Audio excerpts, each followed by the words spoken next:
तीसरे एपिसोड की शुरुआत होती है और हम एरंडीर को देखते हैं। ऑक्स एरंडीर को बंदी बना चुके हैं। जानकारी के लिए बता दूं, जब एरंडीर होडोन में मिली सुरंग के अंदर जाता है तो ऑक्स के जाल में फंस जाता है।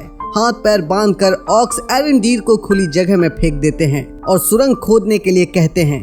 कंधे पर किसी के हाथ रखने से एरंडीर लड़ने को तैयार हो जाता है कि तभी वो देखता है कि उसके सारे साथी ऑक्स के बंदी बन चुके हैं। एरंडीर को अपनी आंखों पर विश्वास नहीं होता है। वो मुड़कर देखता है तो उसे चीखें सुनाई देती है जिन पर ऑक्स अपना कहर ढा रहे होते हैं। कहानी आगे बढ़ती है और गैलेड्रियल को एकदम से घबराकर नींद से उठते हुए दिखाया जाता है। गैलेड्रियल देखती है कि वो समुद्र में नहीं किसी जहाज पर है। हेलब्रांड भी वहीं मौजूद होता है। वो गैलेड्रियल को कुछ खाने के लिए देता है। कई दिनों से समुद्र में खाना न मिलने से गैलेड्रियल बहुत भूखी होती है। वो खाना शुरू कर देती है। तभी वहाँ कोई आता है और दोनों को कमरे से बाहर ले जाता है। जहाज का कप्तान गैलेड्रियल के अस्तित्व को जान लेता है और अपने राज्य ले जाने की बात करता है। गैलेड्रियल देखती है कि उसका खंजर कप्तान के पास है, लेकिन बिना कोई गड़बड़ किए वो सब्र से काम लेती है। कप्तान जहाज को नगर में प्रवेश कराता है और वहाँ की खूबसूरती देख हेलब्रांड मंत्रमुग्ध हो जाता है। वो उस जगह के बारे में जानना चाहता है। गैलेड्रियल बताती है कि ये नक्षत्र भूमि है, इंसानी राज्यों का पश्चिमी छोर, एक द्वीप साम्राज्य जिसका नाम न्यूमेनॉर है। वहाँ पहुँचते ही हेलब्रांड इंसान ऐसे भी रियासतें बना सकते हैं ये सोचकर फक्र करता है। तभी गैलेड्रियल उसे एक कड़वा सच बताती है। वो कहती है कि यहाँ के इंसान और हेलब्रांड में फर्क है।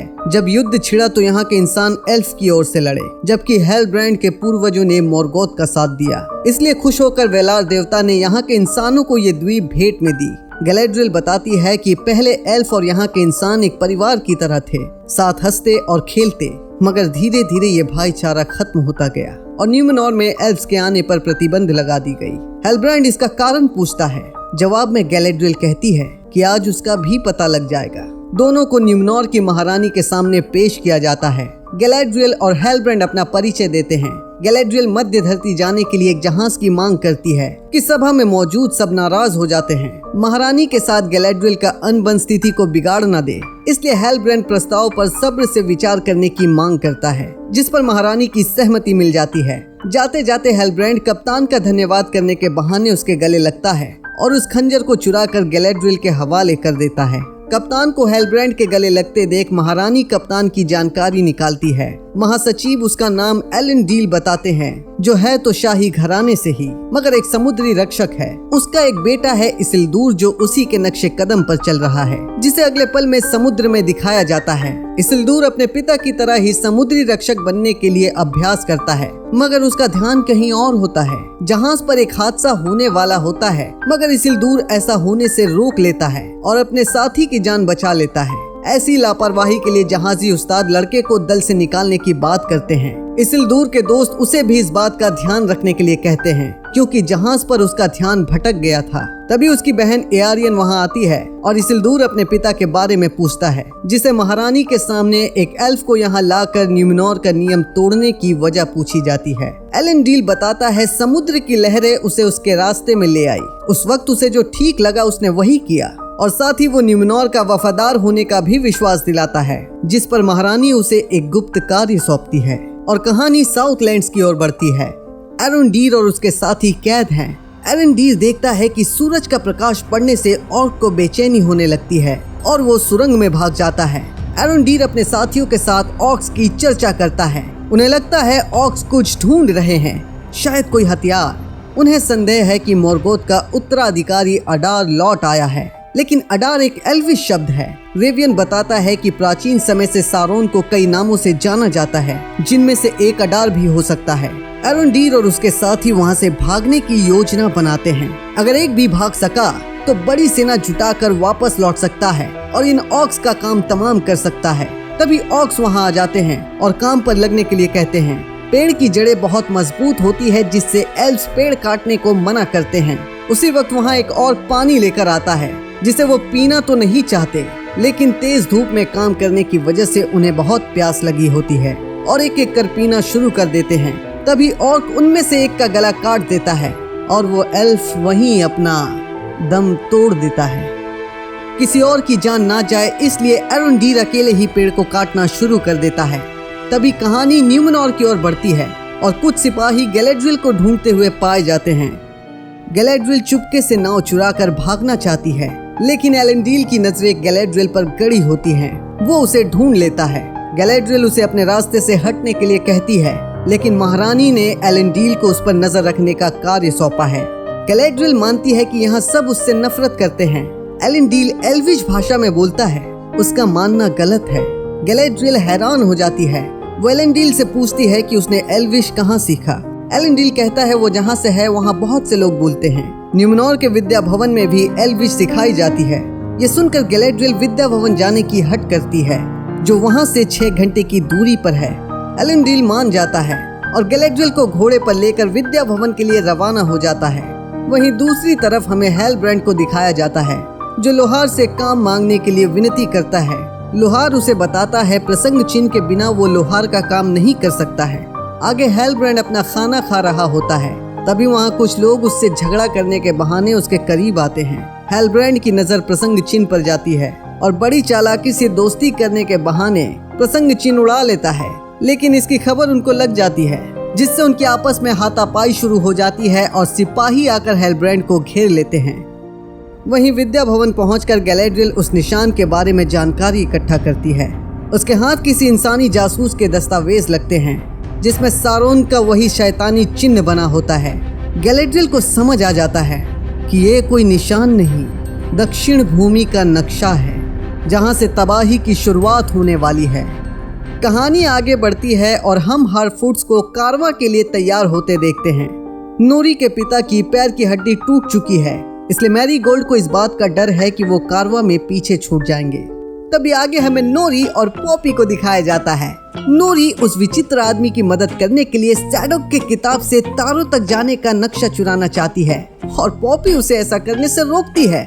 उसके हिसाब से वो विचित्र आदमी उनके लिए खतरा है, लेकिन कल कारवा रवाना हो जाएगा और नोरी को जाना पड़ेगा, जिसके बाद वो उस आदमी की मदद नहीं कर पाएगी। नोरी के पास बस आज रात तक का ही वक्त है। इसी बात पर दोनों में फिर से बहस होने लगती है और नोरी पॉपी से मदद करने के लिए कहती है, और अगर उसने मदद नहीं की तो नोरी मालवा को बता देगी कि पॉपी ने उसके लेप में खुजली वाला चूरन मिलाया था। बेचारी पॉपी फिर से उसका कट जाता है और नोरी का साथ देना ही पड़ता है। इसलिए कहते हैं कि हर एक फ्रेंड कमीना होता है। पॉपी भी नोरी को मन ही मन यही कह रही होगी, कमीनी कहेगी। नोरी किताब में वो नक्शा ढूंढ रही होती है कि सैडोक वहाँ अचानक से पहुँच जाते हैं। नोरी झट से छुप जाती है और पॉपी सैडोक का ध्यान भटकाने के लिए उनसे अजीबोगरीब सवाल पूछती है। इसी बीच नोरी उस नक्शे को पा लेती है और काम पूरा होने पर पॉपी भी दुम दबाकर भागती है। नोरी नक्शे को थैले में छोड़कर अपने लोगों के बीच जा बैठती है, जहाँ सैडोक जो हार्फूट्स नहीं रहे उनके याद में 2 शब्द कहते हैं। तभी वो विचित्र आदमी वहाँ आता है और नक्शे को थैले से निकाल लेता है।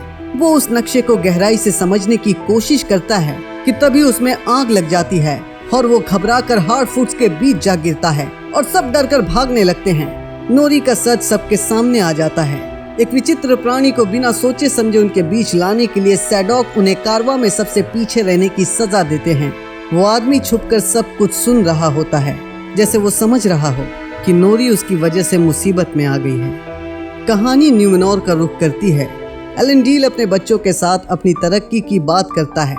वो कहता है कि गैलेड्रियल पर नजर रखने के लिए उसका ओहदा बढ़ा दिया गया है और अब समुद्री परीक्षा में बस 9 दिन बचे हैं। ये सुनकर इसिल्दूर खुश नहीं होता है। वो समुद्री परीक्षा नहीं देना चाहता है। ये सुनकर एलेंडील को गुस्सा आ जाता है, क्योंकि एलेंडील ने बड़ी मुश्किल से जहाजी उस्ताद को इसिल्दूर के लिए मनाया था। तभी एलेंडील की बेटी एआरियन को शिल्प संघों में शामिल होने का न्योता मिलता है। लड़ाई करने की वजह से हेलब्रांड कैद में होता है, जिसे गैलेड्रियल विद्या भवन में मिली जानकारी के बारे में बताती है। हेलब्रांड को अंधेरे के विरुद्ध लड़ने के लिए प्रेरित करती है, लेकिन हेलब्रांड के साथ एक कलंक जुड़ा है। उसके पूर्वजों ने मोर्गोथ का साथ देने की कसम खाई थी। हेलब्रांड वो मसीहा नहीं जिसकी तलाश गैलेड्रियल को है। गैलेड्रियल हेलब्रांड को मध्य धरती जाकर इस कलंक को धोने का एक मौका देती है। हेलब्रांड का सवाल होता है कैसे? ना तो उनके पास जहाज है और ना ही फौज, जिस पर गैलेड्रियल मुस्कुरा कर कहती है सही वक्त आने पर जहाज भी मिलेगा और फौज भी। अब आगे हमें हार्फूट्स का कारवा देखने को मिलता है, जो जंगल के दूसरे छोर की ओर जाते हैं, लेकिन पैर में चोट होने की वजह से ब्लैंडीफुट परिवार पीछे रह जाता है। ये देखकर पॉपी भी रुक जाती है। नोरी उसे आगे जाने के लिए कहती है, पर वो अपनी सहेली को छोड़कर नहीं जाना चाहती। तभी वो विचित्र आदमी भी वहाँ आता है और पहली बार अपने मुंह से दोस्त कहता है। उसे बात करता देख नोरी को बहुत खुशी होती है। नोरी को एक तरकीब सूझती है कि वो आदमी उसके गाड़ी को धक्का लगाने में मदद कर सकता है और इस तरह से वो कारवां से जुड़ने के लिए अपना सफर दोबारा शुरू करते हैं। वहीं बंदी बने एल्स मौका पाकर ऑक्स पर हमला कर देते हैं और आजाद होने के लिए हथियार से अपने जंजीर काटना शुरू करते हैं। तभी वहाँ और भी ऑक्स आ जाते हैं और जंजीर पकड़कर उन्हें सुरंग में खींचने लगते हैं। बिना रुके एल्स उन्हें कड़ी टक्कर देते हैं। वो हार नहीं मानते।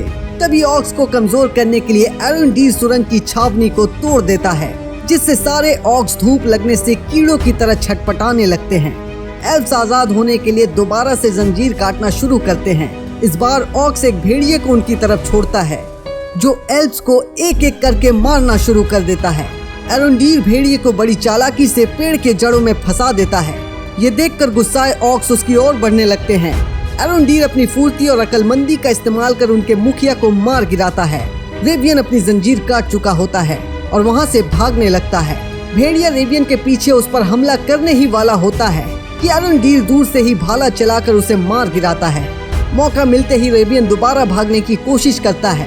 वो भागता ही है कि तभी दूर से आई एक बाण उसके सीने को चीर देता है और बाकी सब की तरह रेवियन भी मारा जाता है। ये देखकर एरनडीर का हौसला टूटकर बिखर जाता है। ऑक्स उसे वापस नीचे खींच लेते हैं और सुरंग में अडार के पास ले जाते हैं और इसी के साथ तीसरे एपिसोड का अंत हो जाता है।